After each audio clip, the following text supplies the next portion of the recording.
Well, checking back in with our colleagues in the independent media who are finding new and interesting ways to cover the news of our time. On Monday, we talked to our friends from The Uptake, based in Minnesota. They've teamed up with Mother Jones to bring the public live coverage of the Sotomayor hearings for confirmation to a seat on the Supreme Court. Joining us today is David Corn, Mother Jones' chief Washington Bureau, the chief of the Washington Bureau. David, welcome to GRITtv. Glad to have you. Good to be with you, Laura, through Skype. First 2 seconds on this collaboration. It's exciting. We love it. How's it been going? Well, I think it's a big success. If people haven't seen it yet, they can go to the Uptake site on motherjones.com, and we're doing a live stream of the event, which of course you can see at C-SPAN and other places, but we also have a live blog that runs right alongside it. So we have Stephanie Mensimer, one of our great legal affairs correspondents, in the room there covering. I've been watching the live feed and commenting as well. I love it. We've got a crawl on that screen, but the crawl is your Twitter comments. There's a crawl on the screen, but then there's also, you can get a lot here, there's a blog next to it which has tweets and just live blogging from Stephanie, me, from people at the Uptake, and from people watching. That's and great. We had a pretty good example of how this works today, when in the middle of questioning Judge Sotomayor, Senator Tom Coburn, a Republican from Oklahoma, said to her, "You have lots of splaining to do," like the old Ricky Ricardo line in I Love Lucy, which is a phrase that comes with some ethnic baggage. Yeah, I would say so. I heard it, and I quickly Twittered. Anybody else hear that?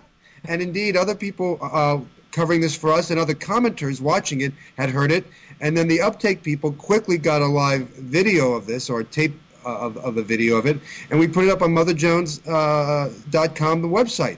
So it's interactive. People are asking questions of Stephanie as things are legal issues are being discussed, and people are raising their own, putting forth their own observations. It sounds Stephanie, as if who's an now, expert, now you've got Tom Coburn with some splaining to do.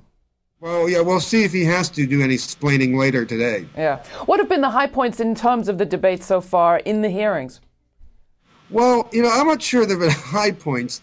I mean, the Republicans have been, I still think they can't figure out how to get a handle on this woman. They obviously don't want to, swing too hard for fear of alienating Latino voters, and yet they don't like her. I mean, they like her personally. I don't think like the idea of her. They think she's liberal, talking in conservative terms. They despise her wise Latina remark. And, it's interesting the way this has sort of come out. I may get this wrong, but I think it was Senator, was it Kyle yesterday, or maybe another one of the Republican senators, who basically said, when I hear your wise Latina remark, it makes me think that what you're telling other Latinos is, hey, one day there's going to be more of us than them, and then we can make the laws to help us and basically screw them.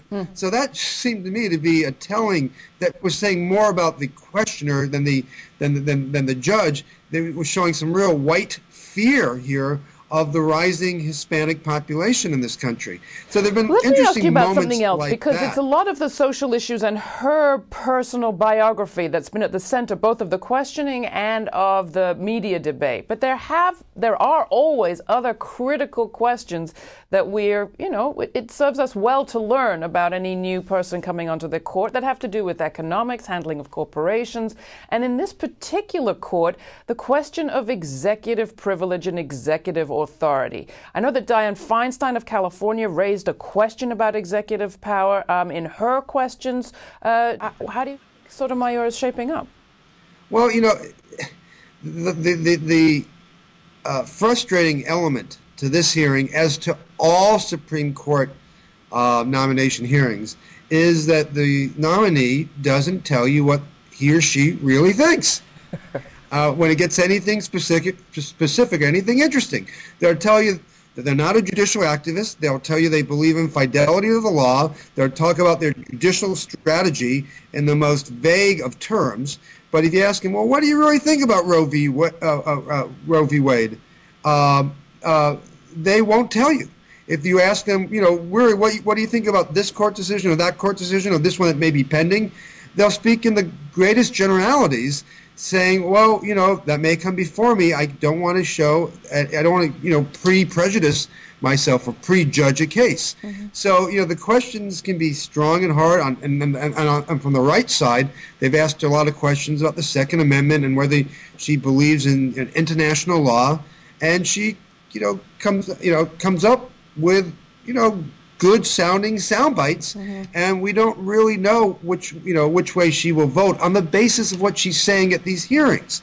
You can look at her overall 17-year career on the bench and say, hey, she's obviously more of a liberal type of judge in the conventional use of that term than not, and can expect her more or less to vote with the so-called liberal bloc of the court. But on any one case, who knows? On sex discrimination cases and race discrimination cases, maybe age discrimination cases, she's a pretty clear yes for those who bring cases to expand those rights or defend those rights.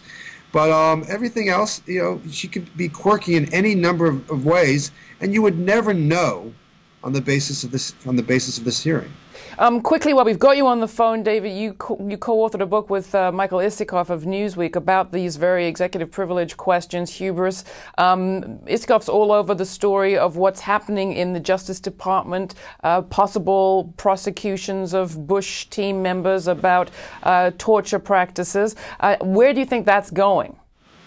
From the outside, and I've spoken to a few people about this, it seems that Eric Holder, the Attorney General, who's been in the news the last couple of days because he's told associates that he's open to torture prosecutions, that he's very open only to a certain type of torture prosecution.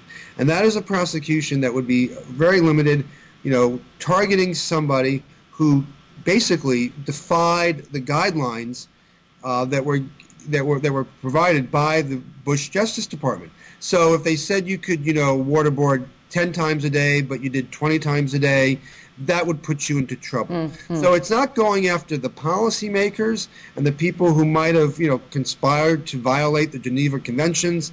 It's not going after, I think, the CIA career guys who I presume followed the guidelines they got. It's maybe going after independent contractors, and perhaps in the very early days after 9/11, before a lot of these legal opinions were rendered by the Justice Department, I think things were a lot more loosey-goosey, and there were people, maybe even CIA employees as well as contractors, doing all sorts of things. You can see that in the OLC opinions that were released, a couple months ago, a couple weeks ago. We've got to leave it there, David. If you want to watch the Gavel to Gavel coverage, collaboration between The Uptake and Mother Jones Magazine, you can check it out at theuptake.org or motherjones.com. And there's a link where we are, GRITtv.org. More ahead.